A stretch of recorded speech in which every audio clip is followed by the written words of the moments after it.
House of Representatives rescinds decision on 3 constitutional alteration bills. Insecurity. House calls for the establishment of military bases in parts of the Northwest. And House moves to sanitize the capital market. It's a pleasure to know you've been waiting to join us on You and Your Reps. I am Victor as a welcome.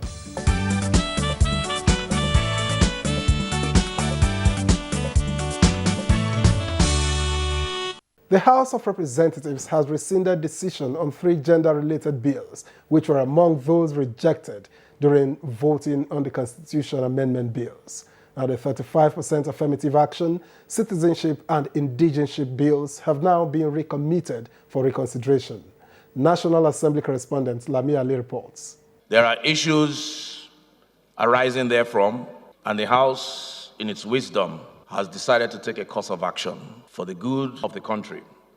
Motion for decision on 3 bills. Barely a week after the legislators in both chambers voted against 3 women-related bills, the House of Representatives has changed into reverse gear to reconsider them. That agenda is to make sure that demarcations and parameters are eliminated. It shows the parliament is pro-people, pro-women, pro-international best practice. Voting on the 3 bills will be held in 4 weeks' time. House members have adopted a resolution to focus on initiatives and develop legislation to improve the status of women, as moved by House Deputy Majority Whip Nkiru Onyejocha in commemorating International Women's Day. House of Representatives, National Assembly, and indeed the federal government of Nigeria can recognize the impact of women on the development of the nation and protect and advance the cause of women generally. Other motions adopted are the need for authorities to evacuate Nigerians trapped in Sumy, Ukraine, from Tululope, Shadipe, and the need to investigate alleged illegalities at the Federal Roads Maintenance Agency, FEMA, as raised by Minority Leader Ndudi Ilumelu.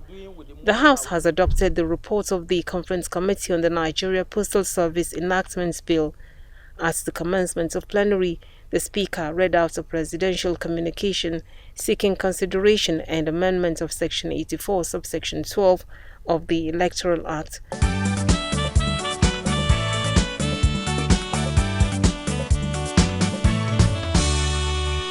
And as the House rescinds its decision on some gender bills earlier rejected, we spoke with the member representing Muba, Idosi, Ileje-Meje Federal Constituency of Ekiti State, Kunle Olariwaju, on what to expect when deliberations on constitutional review resumes.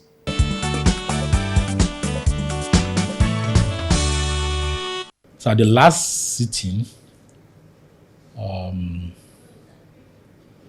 several of those bills have been submitted for first reading. Some has gone through second reading. Some has gone through committee stage, and of course, many of it has been report on same has been submitted before the House.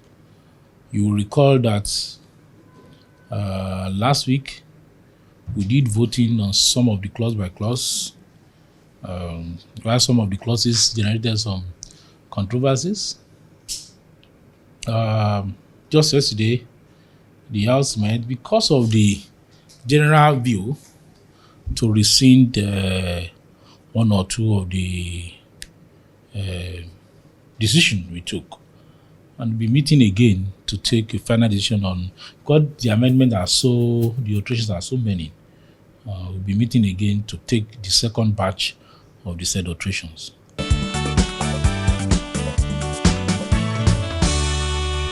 I will say I'm pleased, even though I expect much more than what we are doing. I'm particularly impressed that the clamor to take federal government away from some of these loads on federal government is being taken away, like the issue of rail, the issue of power. I'm pleased with some of those things. even though I expect some far-reaching actions like be able to talk on the state police, and I was expecting we would have done better with the issue of the amendment as concerned women. But by and large, constitutional alterations, the condition of the people evolves, and we grow as a people, as a country, we develop, and so we continue to evolve. I believe we have done substantially well. Of course, we could do better.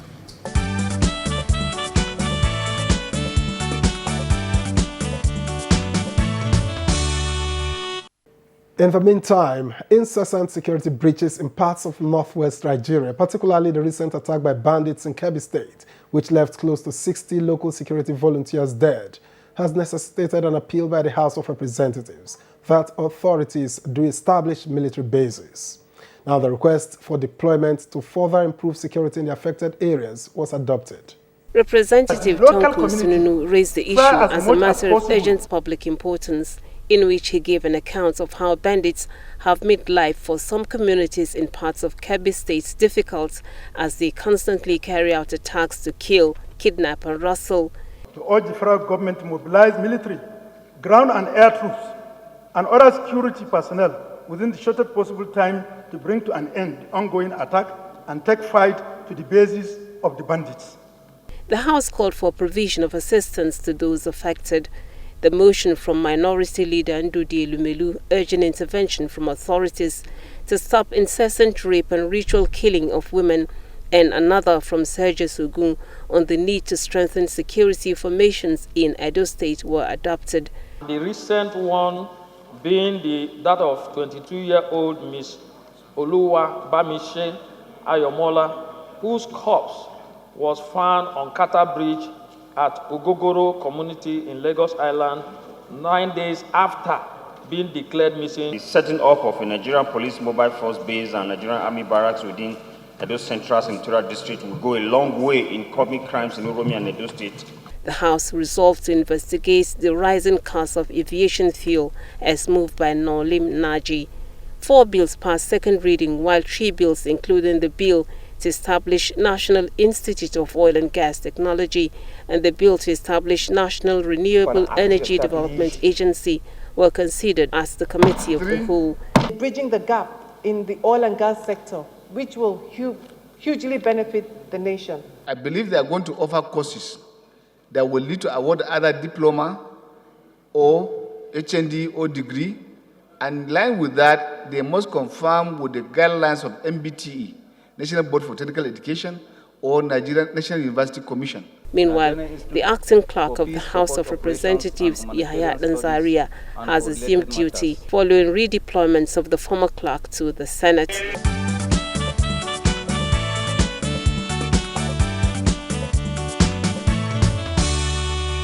You and your reps later caught up with the member representing Yauri Shanga Ngaski Federal Constituency, Tanko Sununu, who moved the motion on behalf of all 8 members representing Kebbi State. Here's what he told us.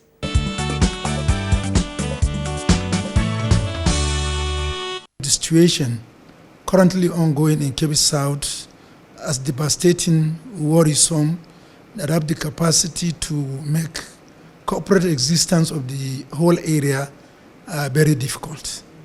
We witnessed a surge of banditry attack in the last few months, and the last one that was being widely reported caused a lot of havoc with so many volunteers who are willing to come out voluntarily to protect the property of lives and properties of the people resident in the area to complement the government effort, were inadvertently killed, with more than 60 of them killed, civilians also killed, many were kidnapped, women were left widows with many orphans, schools were closed, business activity almost came to the halt, And as a result, we have a humanitarian crisis in the constituency of the involving Zuru and Yauri Emirate. And the members jointly find it necessary for us as the elected representative of the people to come together and with a common voice so that we can address the issue. About 8 months ago, we had another insurgency attack that led to kidnap of almost nearly 100 of students of federal government college in Yauri. And as we are talking today, some number of them ranging about 10 to 13, I can't really recall the exact number, are still with the bandits, with so many reports widespread in the media that they have gotten married to, they have given them out marriage. So this is really worrisome, and it becomes mandatory for all of us as the voice of the people to come and call on the federal government to put immediate measures so that the banditry attack can be stopped.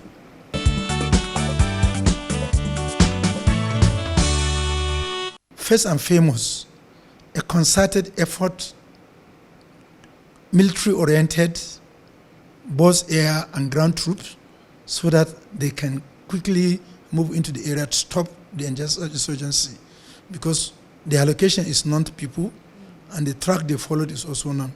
We also aim to call on the National Emergency Management Agency to awaken them really, they have been doing, and they have gone even the last one to assess that as at today in the Kebbi South we have humanitarian crisis and it requires their urgent attention. We also want to call on the well-to-do individuals to please come to the aid of people and the Kebbi State government in addressing the humanitarian crisis.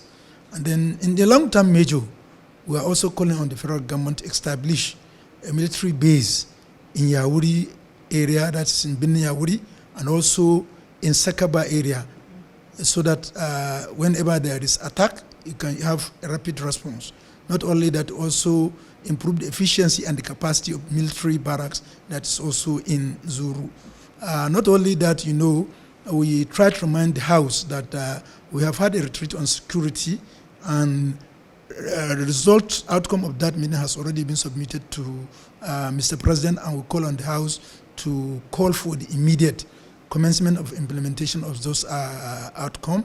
I also made it clear that the constituency is also grateful to the National Assembly, because when we had bid mishap, there is a team that went for a condolence visit and gave immediate assistance to the constituency. We are also hoping that that can also be replicated. We are afraid that if nothing is done, economy, education, social well-being, healthcare delivery, and whatever you think of will be a seasonal challenge in the area, and this will definitely affect even the conduct of 2023 general election.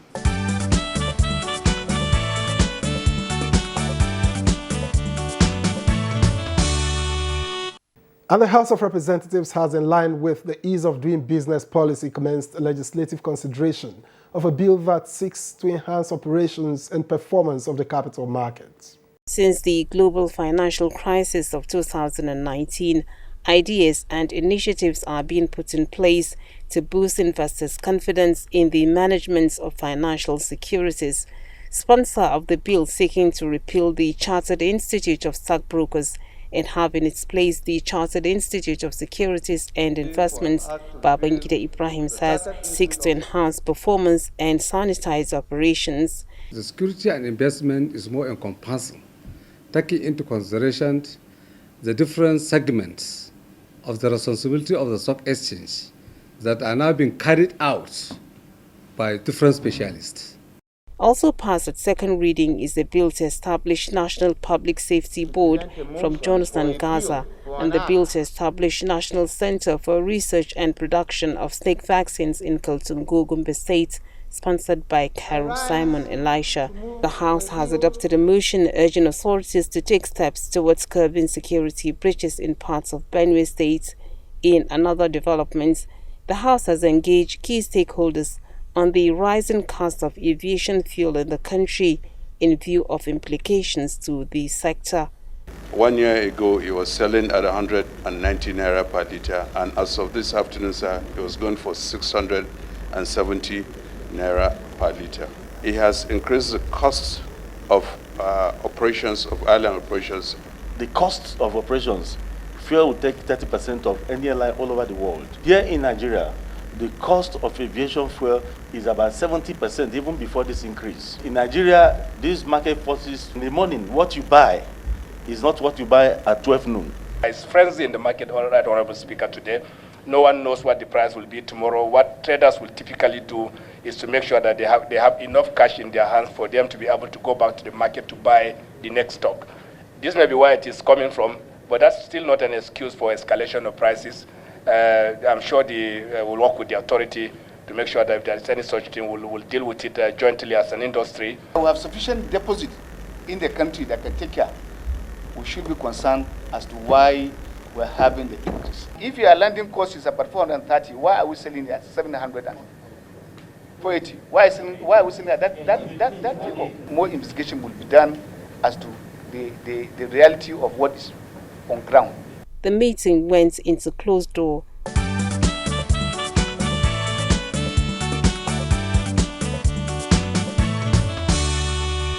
What does a draft mean in legislative parlance? A draft bill, for instance.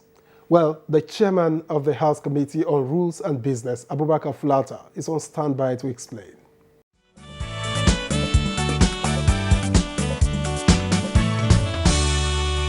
A draft is a proposal. Any final document, before it is finally formalized, it is called a draft.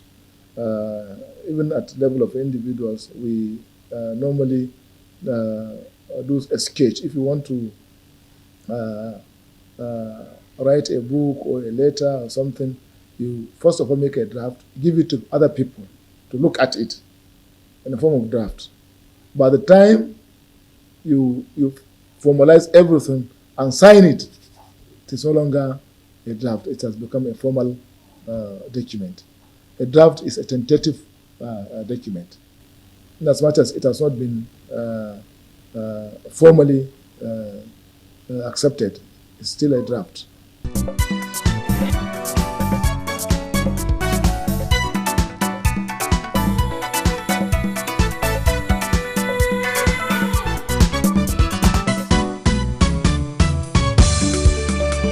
Following the rejection of some gender bills by the House of Representatives and the protests that followed, you and your reps went to the streets to get the opinion of ordinary Nigerians on the citizenship bill. They are also the son of Nigeria. Anyone who marry Nigeria is a Nigerian who love Nigeria. So we like a citizenship granted to them. If they are living here, they should be granted citizenship of Nigeria. Because I find out that most times when our ladies go out there too, you understand, they go out there to get the citizenship of that other country, you understand. So it should be vice versa too, the same thing. If they are back here, it is not out of place, they can be granted. But based on maybe investigations and maybe questions and their reasons, if they are germane and they see that they are genuine, they can be granted. A foreigner who is married to a Nigerian, legally, both the statutory and the customary, marriage, is entitled to citizenship. It's done every other place in the world. Americans do it. British people do it. So why wouldn't Nigerians do it?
This week on You and Your Reps, we take a closer look at the workings of the new House Committee on Host Communities. What is the committee's mandate and how much progress has been made so far? We spoke with the committee's chairman, Dumnamene Deko, who represents the Gokana Federal Constituency of Rivers State.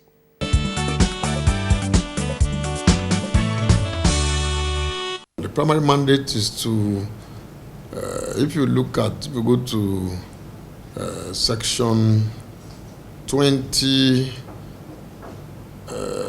sub 55 in our rules, you will find where that is situated, which primarily talks about the welfare, or to protect the welfare of host communities, also to oversight time prep, we're also to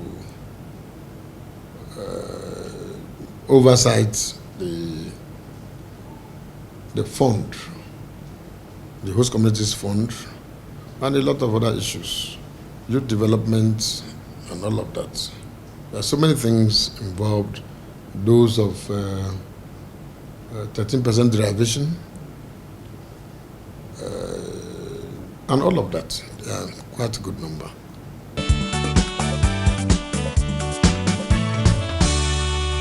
We're resolving issues within the what do they call it? The communities are creating enabling environment for committees and the companies, particularly the operators in the industry. Of course, what we have today as a PIA, the committee also had played a good role, even if the process of amendment is ongoing. So some of the gray areas will be resolved. We're also working on doing some little engagements that will bring industry players, that will bring the communities, regulators, and all of that together to the extent that there will be a better understanding on the PIA and related issues. We're working on programs like that. We have visited a lot of communities, a lot of companies, and we have assurances that the issues of some of the challenges that used to exist, particularly the issues of continuous problems between communities and host communities, I think most of them have been able to intervene in a lot of them. Of course, it's a new committee, so what we're building is going to outlive us. We're setting certain standards using the committee as a reference point. So our engagements and all of that are quite professional.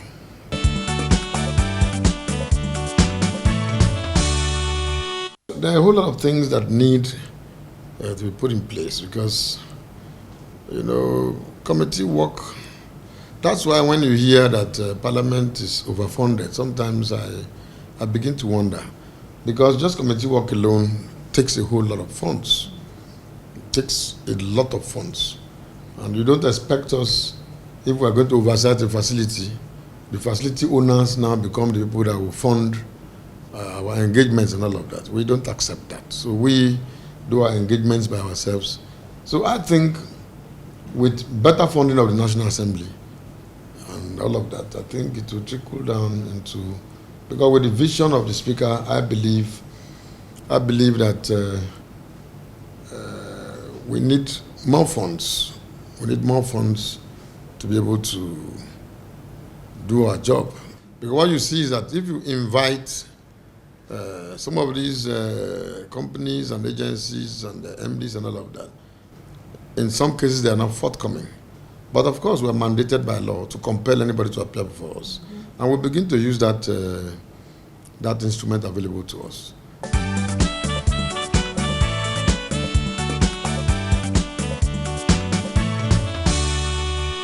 Ours is to wish the House Committee on Host Communities the very best in its assignment.